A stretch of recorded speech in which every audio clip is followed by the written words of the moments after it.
So they want to have Hunter Biden testify. Totally reasonable. Totally reasonable. Right? This goes back to why would they want an investigation? Well, you could say it's just about his personal political gain, right? Mm-hmm. Unless there was actually a problem with Hunter Biden. So having Hunter Biden there and trying to figure out whether he was an actual problem is completely central to this whole case. Kurt Volker, he's the U.S. Special Envoy to Ukraine. David Hale, State Department official. Tim Morrison, Russia-Europe advisor on the National Security Council. Nellie Ohr. Now, why Nellie Ohr? That's Bruce Ohr's wife.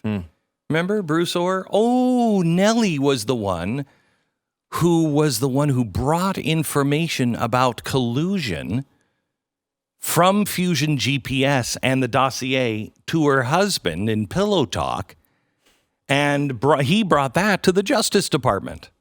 Oh, why would we want to talk to her? And they also want to talk to Alexandra Chalupa.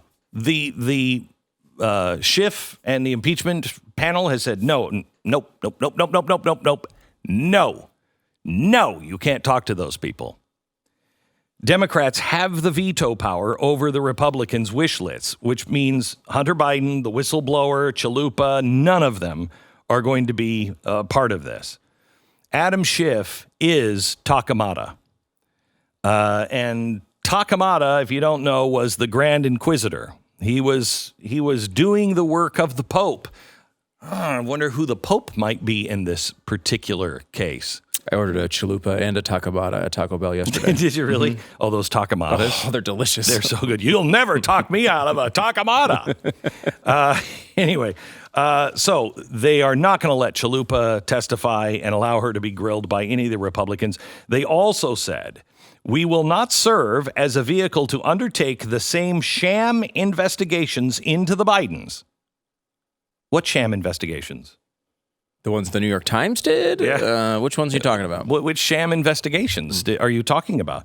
We're not going to take place the same sham investigations into the Bidens or 2016 that the president pressed Ukraine to conduct for his own personal political benefit. So why wouldn't you want them looking into 2016? Why wouldn't you like them looking into Chalupa? Why wouldn't you like them looking into the DNC, the State Department, the whistleblower? Right, because if your case is, as they just stated as fact there, he did this for his own personal political benefit, you need to prove that. The only way you can prove that is to show that he was a conspiracy theorist, there's nothing going on there, but they don't want to have any of the people involved asked any questions about it. Right. If you're going to say that these are conspiracy theories, then let the sunshine in. Yeah. Just open up the doors and the windows. Let the people see. Trust the American people, but they don't trust the American people. If they trusted the American people, they would have just acknowledged that we all have impeachment votes coming up in less than 1 year, right? Yeah, Donald Trump can be thrown out of office in a year by just voting for him and using the normal process and the normal way of doing these things. They don't want that to happen because they don't trust the people. They think they might get it wrong again. I have to tell you, I would love to have an actual trial. I'd love to have really good attorneys take the information that we have, that's all from FOIA Acts, the Freedom of Information Act.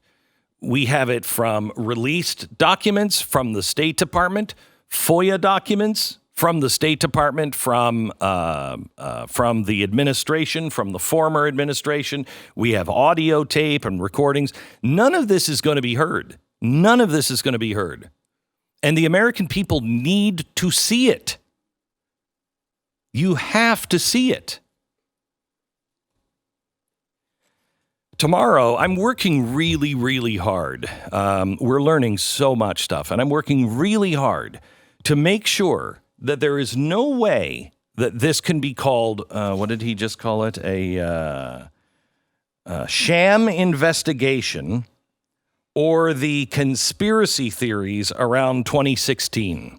There are no conspiracy theories. Everything we have is documented. Everything that you will see tomorrow night is on tape. And you're not going to believe that it's on tape. Stu and I were talking today because Soros is involved, of course. And what he's doing is remarkable. And Stu said, okay, but we do have the documents. Because Stu is really working hard. I worked last week on the book. It's this week for him to just go through and comb all the facts. Today is his day just to go through all the facts on this special to make sure that we have everything buttoned up one last time.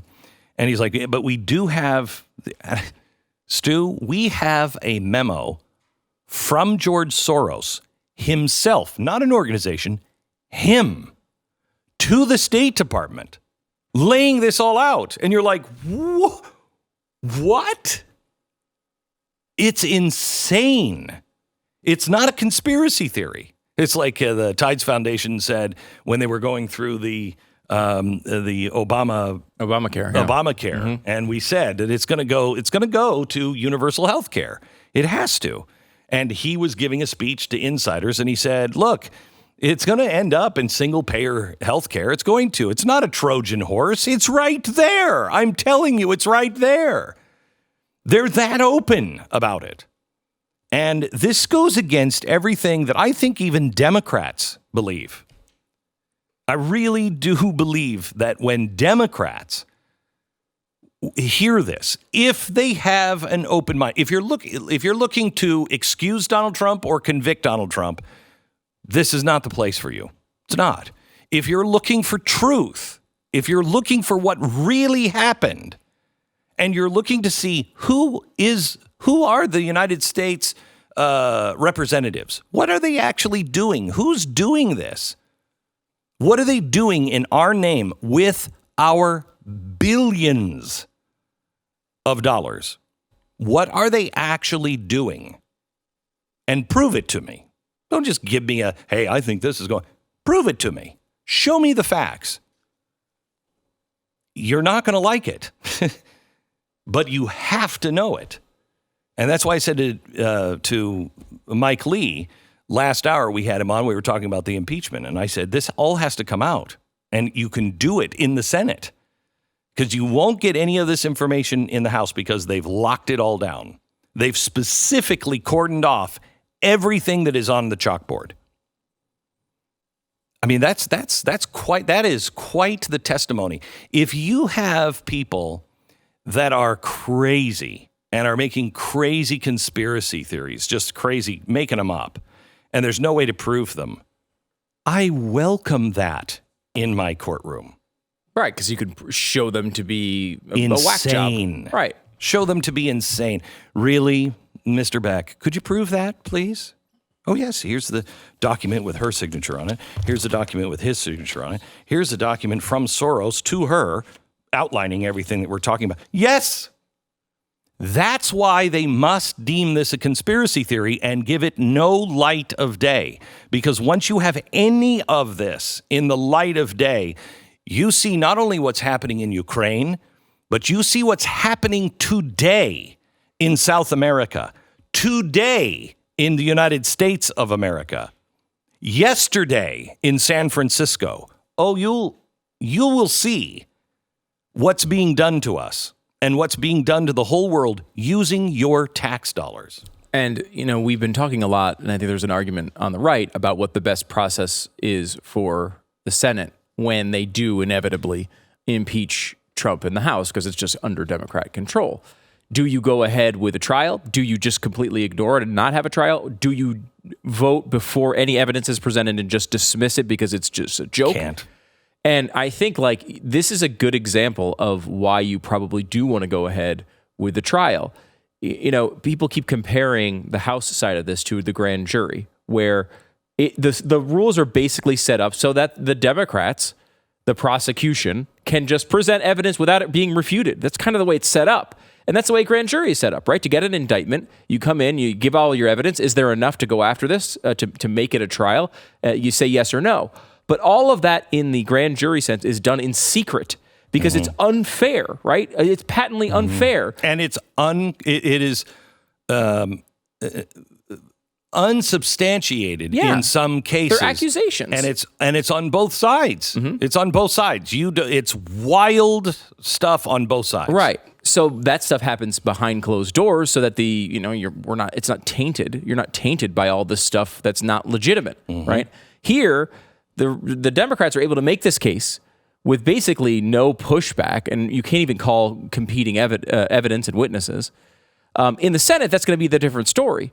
If you just let the House thing happen, they get an impeachment, and then you ignore it. Number one, the Democrats are going to be able to say, look, they don't even look at the evidence. They're just ignoring this. Mm-hmm. Number two, you'll never present the other side. Mm-hmm. There will never be a focus by the American people on the stuff you've been doing in part 1, part 2, and now part 3 of the special. And that's the important thing. That really is. It really is. Donald Trump is a hand grenade. He is a hand grenade. And what's totally amazing is they know it. The State Department said it. John Bolton, who I'm pretty sure is probably all in on this kind of stuff that's going on. He said, Rudy Giuliani, he's a hand grenade. He's just going to blow things up. Yeah. That's why people don't like Donald Trump, because he is blowing things up. But he might be rolling into a room trying to blow something up, and what he doesn't know is that hand grenade just blew this wall down. And it's not really what you were after, but that's bigger than what you were after. And that hand grenade just exploded and just exposed all of this. That's what's happening here. They needed to stop him because he was a hand grenade that would expose all of this. And you will see all of it tomorrow.